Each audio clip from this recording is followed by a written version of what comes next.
Assalamualaikum warahmatullahi wabarakatuh. Perkenalkan kami dari kelompok 2 Psikologi Abnormal B. Di sini kami akan menjelaskan salah satu gangguan mental yaitu Dissociative Identity Disorder atau biasa disebut sebagai DID atau orang awam menyebutnya sebagai gangguan kepribadian ganda. Nah, sebelumnya kami disclaimer dulu bahwa tujuan pembuatan video ini adalah bukan untuk melakukan self-diagnose, melainkan hanya untuk tujuan edukasi. Diagnosis hanya dapat dilakukan oleh profesional dan itu membutuhkan asesmen. Baiklah, sebelumnya perkenalkan kelompok 2 terdiri dari 4 orang. Yang pertama ada Raisya Kamila Zahri, Salsa Nabila, Talita John, dan Trita Irene Pardede. Dalam video ini terdiri dari 5 bahasan. Yang pertama yaitu definisi, kriteria, etiologi, intervensi, serta contoh kasus dari Dissociative Identity Disorder. Definisi DID atau Dissociative Identity Disorder.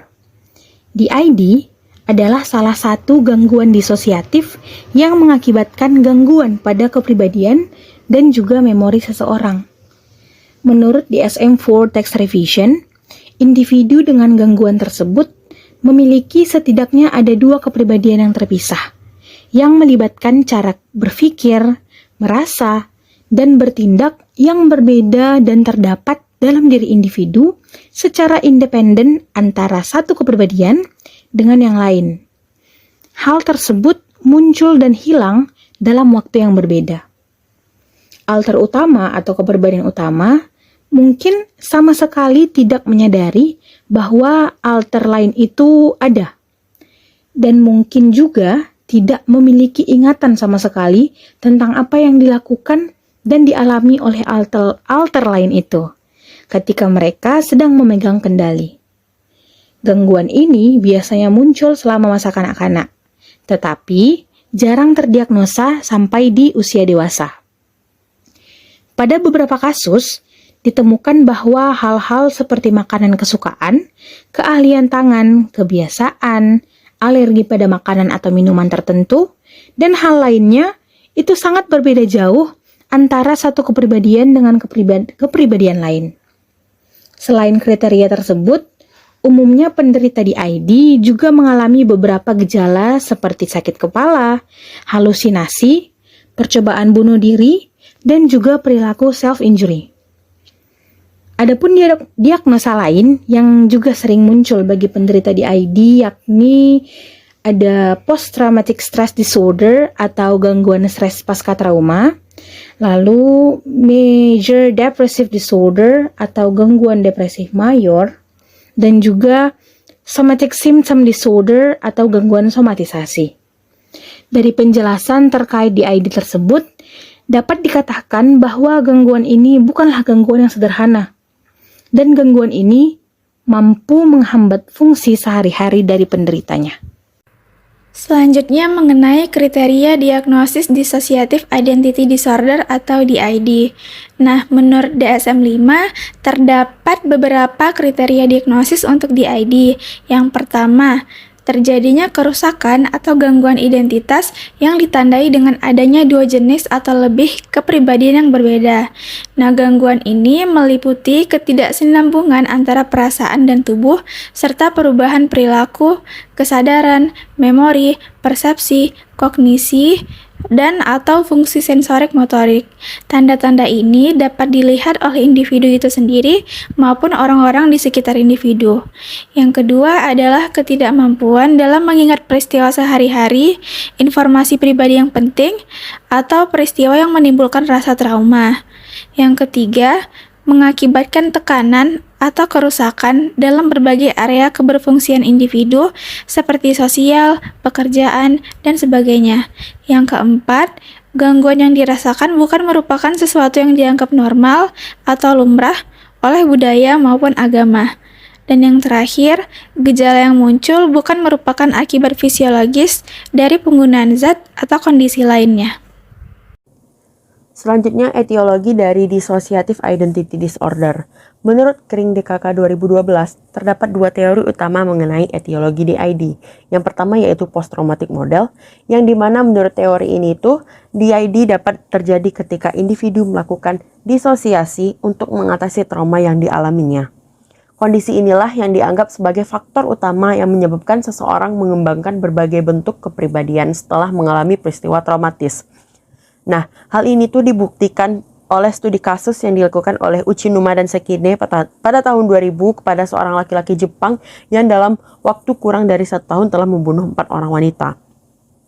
Setelah diselidiki lebih lanjut, diketahui bahwa laki-laki tersebut memiliki trauma masa kecil sehingga membuat dirinya mengembangkan perilaku atau kepribadian disosiatif yang menyebabkan ia menderita DID. Selanjutnya, sosiokognitif model. Menurut teori ini, DID itu muncul sebagai hasil pembelajaran untuk melakukan peran sosial. Nah, misalnya itu perubahan kepribadian yang terjadi ini dapat dianggap sebagai respon dari saran yang diberikan oleh terapis maupun paparan langsung dari media mengenai DID atau pengaruh budaya lainnya. Sehingga seseorang dapat mengembangkan kepribadian lainnya yang bukan kepribadian aslinya. Intervensi dissociative identity disorder. Nah, intervensi yang diberikan untuk pasien DID biasanya itu melibatkan psikoterapi sehingga individu dapat memproses traumanya dengan aman. Nah, dalam kasus DID, terapi dilakukan dengan tujuan untuk menyatukan identitas, di mana keadaan kepribadian individu dapat terintegrasi sehingga membuat individu merasa lebih utuh. Nah, dalam terapi ini, pasien akan diyakinkan bahwa pemisahan kepribadian yang berbeda tidak diperlukan dalam menghadapi trauma. Selain itu, karena DID dikonseptualisasikan sebagai sarana untuk melarikan diri dari stres berat, maka perawatan dapat membantu mengajarkan individu untuk mencari cara yang lebih efektif dalam mengatasi stres. Nah, perawatan di rumah sakit juga dapat mencegah individu dengan DID untuk menyakiti diri mereka sendiri dan memulai perawatan dengan cara yang lebih intensif. Nah, intervensi lainnya yang dapat dilakukan untuk pasien DID adalah terapi psikodinamik. Nah, pendekatan ini membantu klien menyelesaikan permasalahannya dengan cara menggali segala hal yang telah direpresi oleh penderita. Nah, salah satu terapi yang sering digunakan adalah hipnoterapi. Nah, pada hipnoterapi ini, klien akan diusahakan untuk menghadapi ingatan-ingatan traumatis dan disadarkan bahwa peristiwa traumatis itu bukan sebuah ancaman bagi diri klien. Nah, kelemahan terapi ini adalah individu yang diterapi akan didorong untuk mengingat kembali peristiwa traumatisnya. Hal ini dapat memperburuk gejala DID individu tersebut.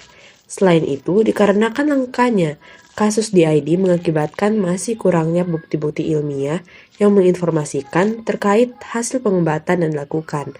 Apakah itu efektif atau tidak?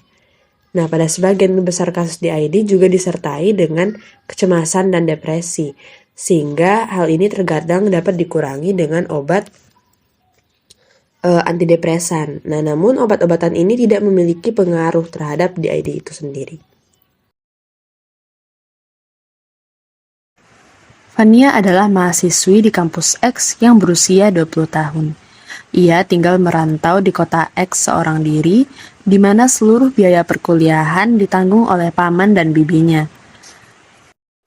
Sejak kecil, Fania mengalami beberapa peristiwa traumatis yang membekas hingga ia dewasa. Pada usia 5 tahun, ayah Fania yang suka mabuk-mabukan dan kerap melakukan kekerasan kepada Fania dan keluarganya pergi meninggalkan rumah tanpa alasan yang jelas. Pada usia 15 tahun, Fania bersama ibu dan kakak laki-lakinya mengalami kecelakaan mobil ketika sedang dalam perjalanan menuju kampung halaman. Fania berhasil diselamatkan dalam kejadian tersebut. Namun naasnya, ibu dan kakak laki-lakinya meninggal di tempat. Kehilangan seluruh anggota keluarganya membuat Fania mengalami trauma yang mendalam, sehingga ia mengalami gejala dissociative identity disorder. Ia memiliki 3 kepribadian yang berbeda dalam dirinya, di mana ketiga kepribadian tersebut memiliki karakteristik yang berbeda. Antara lain, yang pertama yaitu Putri, perempuan berusia 15 tahun yang bersifat ceria, selalu bersemangat, dan hobinya adalah mewarnai. Yang kedua adalah Wati, wanita berusia 45 tahun yang bersifat kaku dan keibuan. Yang ketiga adalah Jeffrey, pria berusia 20 tahun yang bersifat dingin dan ketus. Hobinya adalah memainkan game online di handphonenya.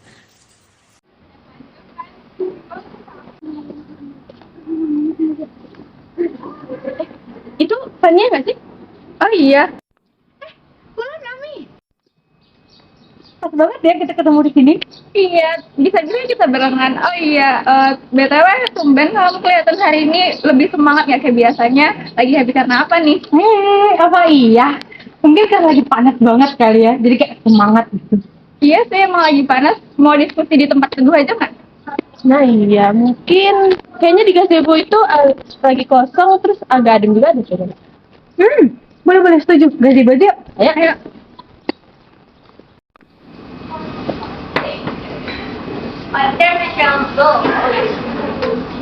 Oke, untuk besok tuh kita mau buat analisis kasus kan? Bukan, Van.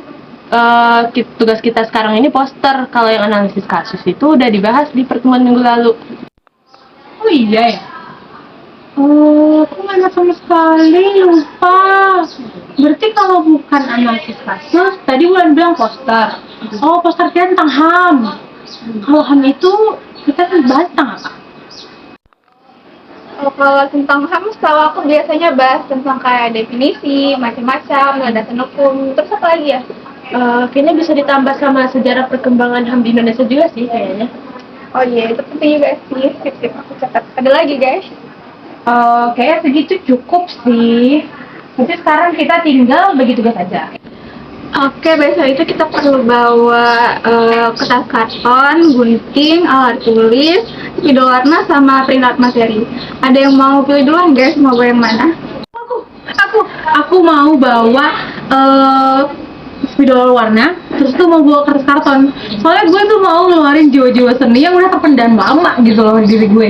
Pokoknya besok kita harus bikin poster yang super duper estetik. Oh my god, mantep banget Fania. Ternyata selama ini kamu punya bakat yang terpendam ya. Kalau Wulan gimana? Kalau aku kayaknya bawa printout materi aja sih kayaknya. Kalau gitu aku bawa alat tulis sama gunting ya. Yeay, pembagian tugas kita udah selesai. Yeay. Semoga besok tuh tugas kita jadi yang terbagus ya posternya. Terus kita kepilih jadi presentasi, kan lumayan tuh dapat nilai tambahan dari Bu dosen. Amin. Semoga kita kepilih ya. Wah, beruntung banget nih Fania. Kelihatan semangat buat ngambis banget nih hari ini. Jadi nular semangatnya buat kita. Asik. By the way guys, aku balik duluan ya. Soalnya aku mau beli karton sama itunya, spidol warnanya. Terus mau beli sarapan juga. Soalnya dari pagi belum makan, lapar banget. Balik duluan ya guys. Bye guys. Bye Fania.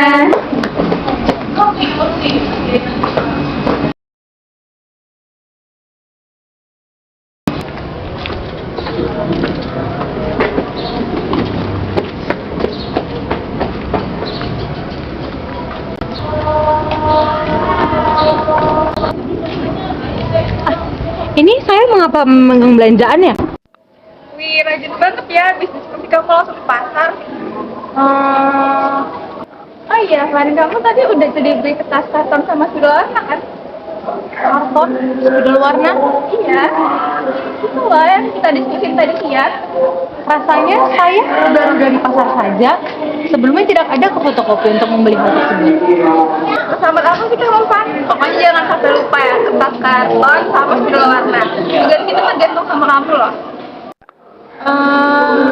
Yaudah deh, kalau gitu aku balik dulu ya, Van. Kamu banyak-banyak minum deh biar gak lupa. Dadah, Van.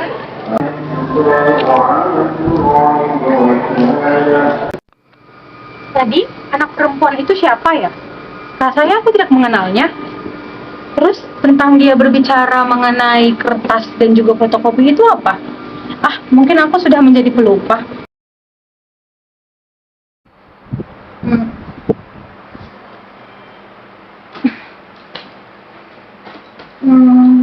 Pagi-pagi gini enaknya ngapain ya? Makan apa ya?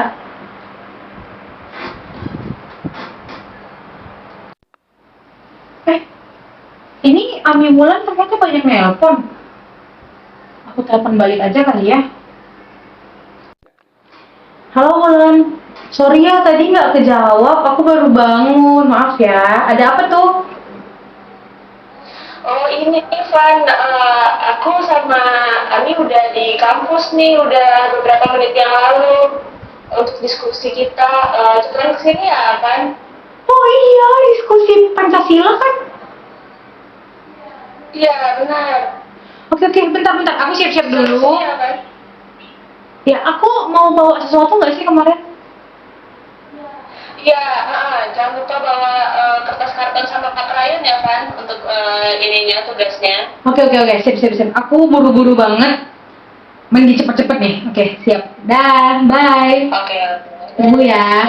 Maaf ya, Lan. Oke. Bye.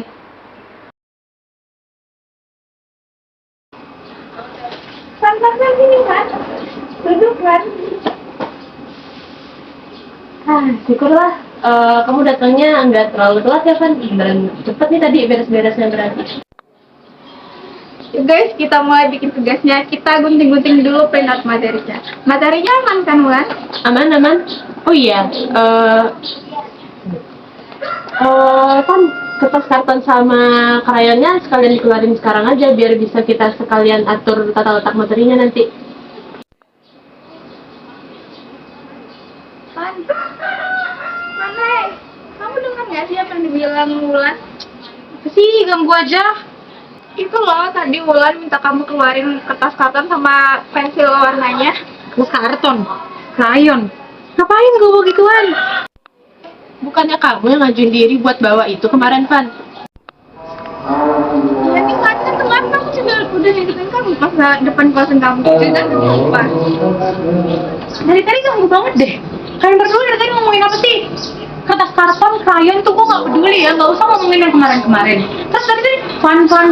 Emang nama gue Van Houten? Nama gue tuh Jepri.